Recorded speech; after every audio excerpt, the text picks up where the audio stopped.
man, and we thought Senator Stevenson was hard to follow.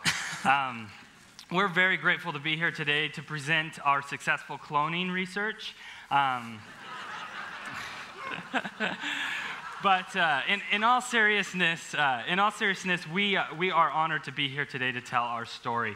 We are going to be taking you through the principles and factors of college readiness and bringing that to a much more pointed and a much more earlier age with something that we believe affected our life. Now, I'm going to show you a picture, and this is middle school Blake and Bo.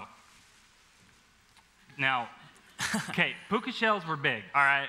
And it was an interesting time. Oregon Trail had just been released, and digital learning was on the move. But in all honesty, middle school was a time for us, and we believe everybody, of rapid psychological and physiological change. For us, it was a time of turmoil. There was family issues, there was financial issues, and we had to rely on education and the principles that we were taught by our parents to achieve academic success. Now, we went on through South Hills Middle School, and we attended Riverton High School, and thanks to the help of all these mentors and in our life, we graduated Riverton High School, went on to Utah State University, and recently finished our master's degrees at Vanderbilt and Yale universities. And thank you very much. And we believe that the Utah education system was the main part of that. And we want to take that success and help others in learning from us. When we were at Utah State University, we worked as ambassadors, where we would recruit students up to college, and we would go about this time of year and meet with the parents, and there were two really difficult conversations. There were two conversations. One was really difficult and one was really rewarding. For those students who had done well, they got ice cream after that night from their parents, and those who didn't got a really long talk on the way home. The red line represents a perspective that we see as, there's no statistical significance here, but it's basically, they don't think about college. 11th, 12th grade hits, and then it's time to start progressing to college. We believe the blue line is a little more accurate of how it should be. And we saw an intersection about that 7th, 8th, that same age group that my brother was talking about, and so we decided to do something about it. I'll give you a second to take in this next slide. As we met together and started focus grouping with others, these were the 12 conversations that define right now how we look at things in the college admissions process. I currently work in that process, and this is very accurate today. Now, that's not to say that it could change, and we believe this is very evolving, but having these conversations at a much younger age is crucial. Take number 4, for example. GPA starts counting towards college in 9th grade, but that doesn't mean the foundation is way before that. College entrance exams, getting past the model where we see them taken once or twice, and really progressing in these conversations being had with our middle school students. We decided to take these factors, these 12 factors, and put them into kind of a glorified pamphlet that we'd give friends and family.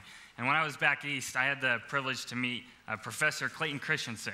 And he read a paper that I wrote in business school, and he said, I want to meet you in my office with your brother. I want to talk about some of these things. And we met with him, and he got up out of his chair, and he started pacing the room, and he said, you have something here. And he was actually kind enough to put a quote on the cover of our book, and I think it sums up exactly what we were trying to capture in this project. And I'll just read it. He says, this is a well-deserved A+. Beat the middle fills a black hole in education. That is, middle school students and their parents and mentors finally have a practical workbook to achieve academic success. So we sat down and we decided to look at a model with Professor Christensen of how we could explain to parents and mentors to the importance of accountability. The bell curve shows exactly what Senator Stevenson had referenced before, and we feel that too many of our young friends get stuck in the middle. And so the reason we called this Beat the Middle was because there is a way out. There is a way, and it's through accountability to the factors my brother presented to your parents and mentors. We weren't building a business. We weren't trying to make money off of this. We were just trying to get this into the right hands. And fortunately, have about 6,000 copies out right now. Now, one little funny story, we put in a Google alert on Google and we put in Beat the Middle. If you don't know what a Google alert is, you can type your name or other things, set it up, and then every day or every week, Google will tell you the traffic of those words on the internet. But we didn't put it in quotes. And so that was a big mistake. So the first Google alert we got on Beat the Middle was from a news article that says, "Father beats his middle school student at parent-teacher conference." And we said, we're on to something. Yeah, we're gonna. So want to put this up there. Don't go into too much more detail, but the idea is that through accountability to parents and mentors to certain factors that certainly will change over time, but the ones we've outlined are the ones that we feel are the most prevalent right now, will lead to this academic success. So we want to wrap up with our 2 key points. First, the inspiring parents and mentors in our lives. Our parents are here today, and we want to thank them for doing that for us. Not only them, but the coaches, the teachers, everybody that caught us at an early age.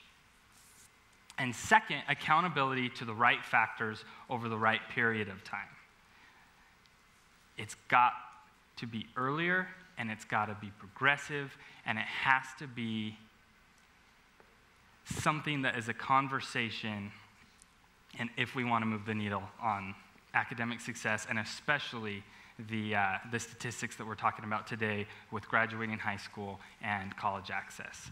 So thank you very much for giving us your attention today, and we hope we can all move forward in this initiative.